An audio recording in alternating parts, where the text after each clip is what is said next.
Hello friends, it is lovely to be back here on the Moody Maximalist. Welcome, my name's Veronica, and today I have quite a big project to share with you. We're gonna make over this hutch that I got for free in a local Buy Nothing group, and I'll tell you all about the circumstances and the plans for this as I'm setting up here. So I saw this little hutch, nightstand, whatever you want to call it, posted in one of my local Buy Nothing groups. You can find those on Facebook. Sometimes they're called Pay for Nothing if they're not directly part of the Buy Nothing project, but they're great groups. You can get amazing pieces and also just articles of everyday need in those groups, and you can also pass on things that you no longer need. So it's just a great community initiative, and everything is free. You're not supposed to sell anything that you receive from those groups, so anything I get from those groups I just have for personal use, including this hutch. So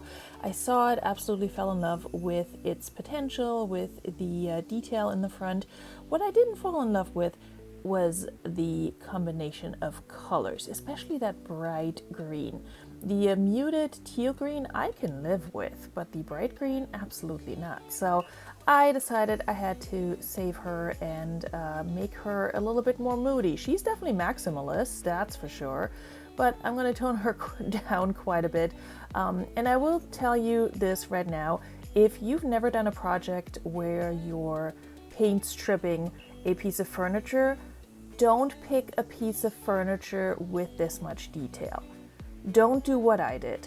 Pick a table or a chair, something easy, without a lot of decoration, without a lot of frills and bells and whistles and things like that.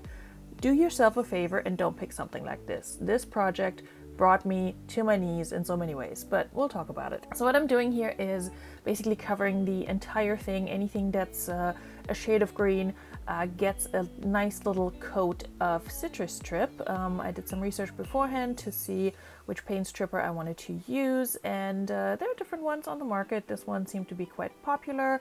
I looked up some videos on how to actually use it, and so yeah, I'm just applying this here all over and making sure I'm getting into all the nooks and crannies to get as much paint off as possible with this paint stripper. And while we're here, let me just briefly apologize for the quality of this portion of the video and some other portions. I don't know what was going on. I had pretty good lighting, but I also had to flip my video around a couple of times and edit it to make it work. So it's a little grainy. I'm sorry, I apologize, but I think you can still tell what I'm doing here. So I'm just applying this paint stripper with a large brush. I purchased both at Home Depot. I actually happen to have a gift card that I got from the bins. It was just in the bins, so it weighs nothing, so it didn't cost me anything really, and it had $25 on it. So a lot of the items that I actually used to make over this hutch, I technically did not pay for.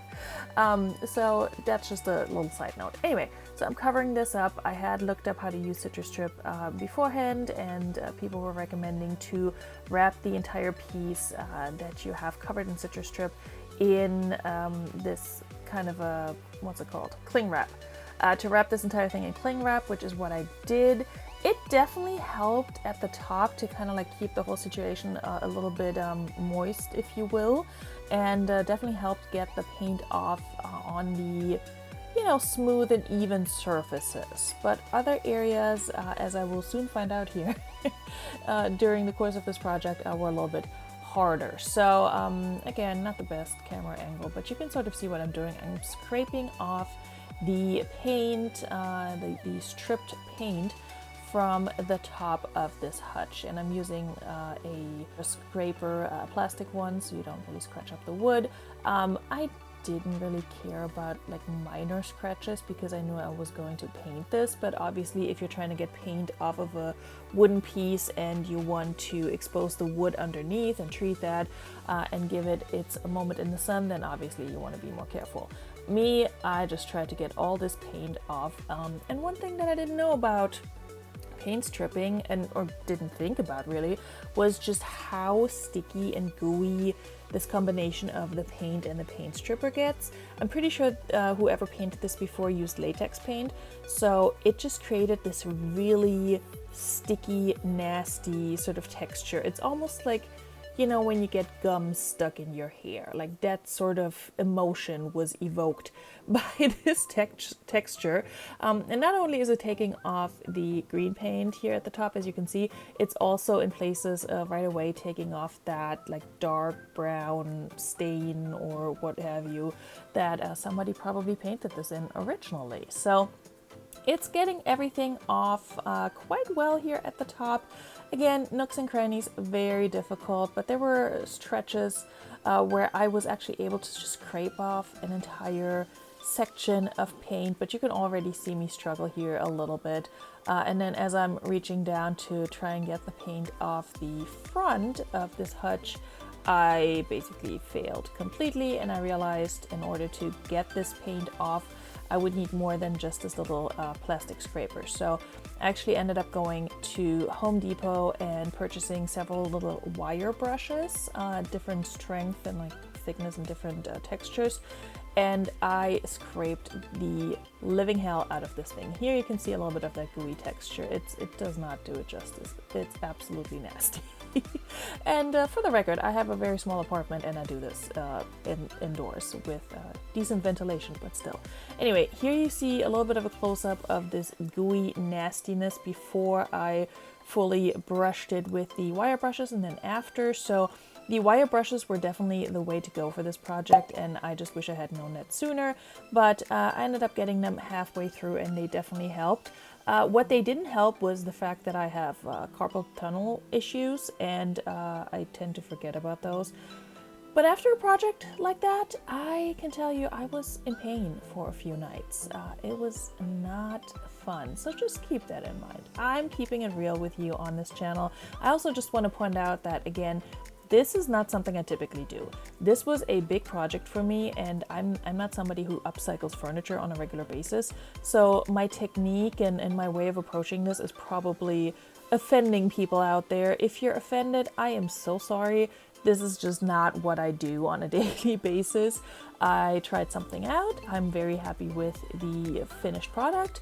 But the process of getting there was a lot of trial and error, and a lot of it that you don't see here in this video. But anyway, it's how you learn, and I'm intrigued by the whole process. I would probably tackle a project like that again in the future, but maybe not right away. And also knowing what I know now, I would probably approach it a little less naively. I don't know, I did some research, but there were some hiccups that I didn't expect, like being in pain with carpal tunnel on both hands for several nights. So that was not fun.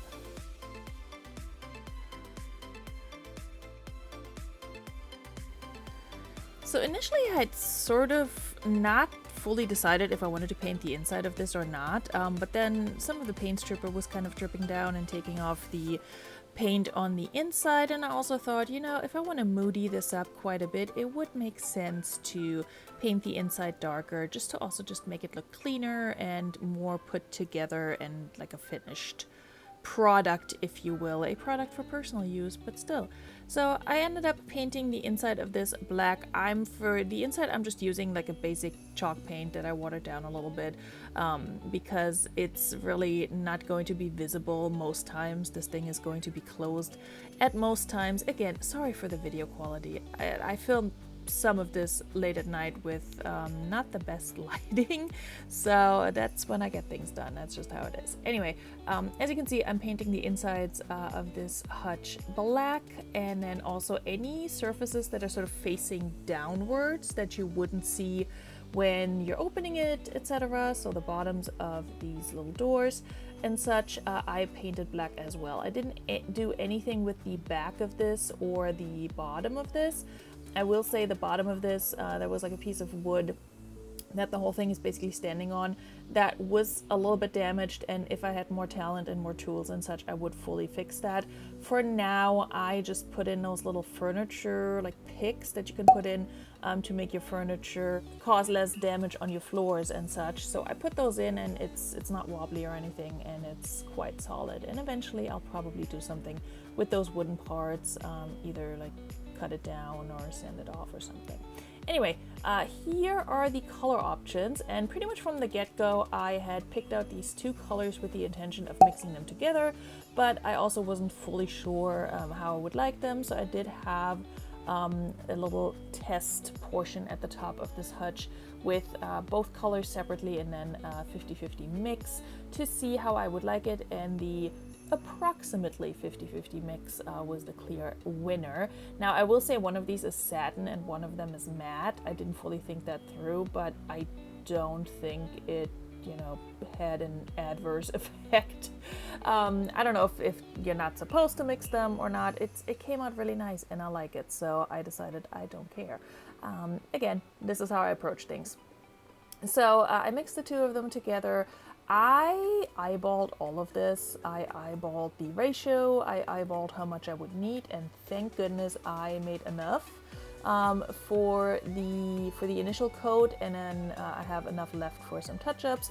And it was luckily this looked pretty good after just one coat. I was a little concerned that I would have to do a second, and I mean I would have figured it out if the second coat is slightly darker or slightly more intense than the first. That's just what it will look like, and I wouldn't have cared so much about it. Anyway, so I'm painting all the surfaces that you can basically see. Anything that's not painted black, with the exception of the bottom and the back of this thing, are getting this dark blue color. The funny thing is, I wasn't thinking about this at all as I was painting it, but when I posted pictures on Facebook, on my private Facebook page afterwards, one of my friends pointed out that it was giving Doctor Who vibes, and it's funny because I'm an absolute Doctor Who fan, and not once while painting this did I think about TARDIS blue. And it's not exactly TARDIS blue, but it's so funny because you would think that would have crossed my mind at some point. It did not.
One thing I will say, painting this thing was definitely the most enjoyable part of this entire project. Getting the paint off, absolutely the hardest part. Do not recommend, was no fun at all. Painting it and seeing it come together and just seeing your vision come to life, that sounds very cheesy, but that's what it was. Like, seeing something that you dreamed of in your head actually come together and actually look the way you wanted it to look, that was pretty amazing and pretty satisfying. And again, this is my first time working on a large furniture piece to that extent. I've spray painted chairs and table legs before, but I've never fully painted something like this previously, so it was really fun and satisfying and just inspiring, and made me feel really good once it was done. Speaking of spray paint, of course there are different ways to paint your furniture. You can spray paint it. You can also, if you have one of those paint spray guns, I feel like that's the best way to paint furniture, especially large pieces. If you have the space and if you have one of those paint guns where you fill in your paint and then it just sprays it really evenly. Only in my dreams would I be able to do that. I don't have the space, I don't have the financial means to buy a bazillion tools and things. But yeah, that would have been lovely, especially for all these little details, because again, getting the paint off of them was rough, and then also getting into all the little crevices and getting the paint in there was easier, but also definitely took the most time. Just painting the top and sides of this thing, super quick. Again, the paint covered everything really, really well. It's a wall paint, so it's supposed to. I was really happy with this just needing one coat. And in case I didn't mention it earlier, I bought 2 paint samples from Home Depot. I picked them out online. You can obviously go to the store, you can have them mix something. They were very inexpensive, given that I still have half of each left to use for other projects or to use for touch-ups in the future. I was not mad at that at all. I think I paid like $7 for each.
Now, as you can see, the entire time as I was painting, I did have the little knobs, handles, whatever you want to call them, drawer pulls, covered up with painter's tape, and it wouldn't honestly have mattered too much if I had gotten paint on them, because I was planning on treating them with Rub and Buff. One of my favorite products ever is Rub and Buff, so my vision for this was to have a little hutch in dark blue and like a gold tone, and I normally prefer the antique gold Rub and Buff. It's a little more muted, a little bit more toned down, not as bright and shiny. But for this project, I actually ended up using the gold leaf shade, and you will see this here in just a second how that turned out. So I started treating these knobs. I did put a little bit of paper towel underneath so I wouldn't get it on the blue paint. Of course, I got a little bit on it here and there, and then I just touched that up with the leftover paint that I had already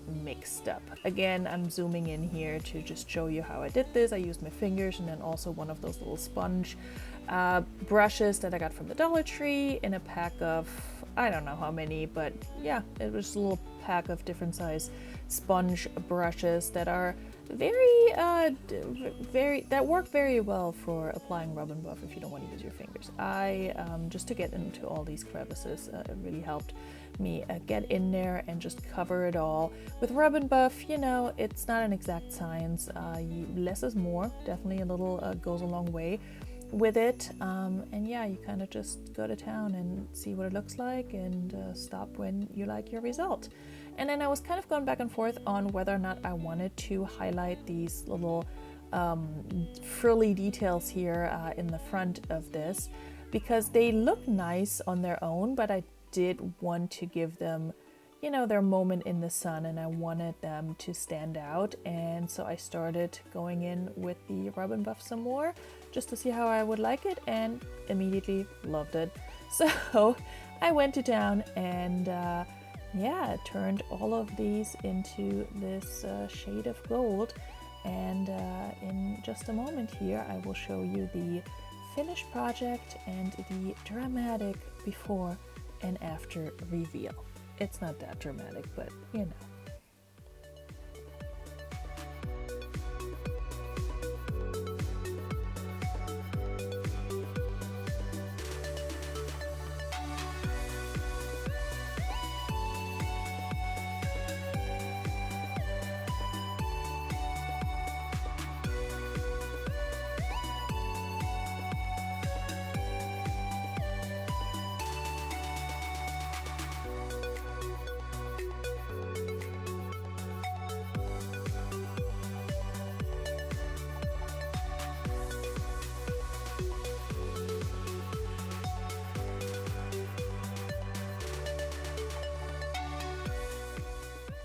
Okay friends, just a reminder, this is what we were working with before, a thick layer of bright green and darker green paint, and I stripped it all off and brushed it and scraped it and painted it, and this is what the hutch looks like now. It's dark on the inside, has this nice blue color, and I'm absolutely in love with it.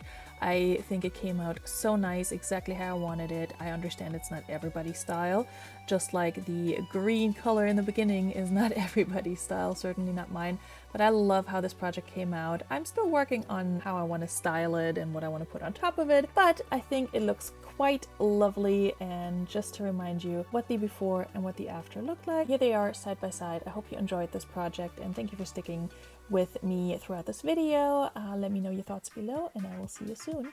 Bye!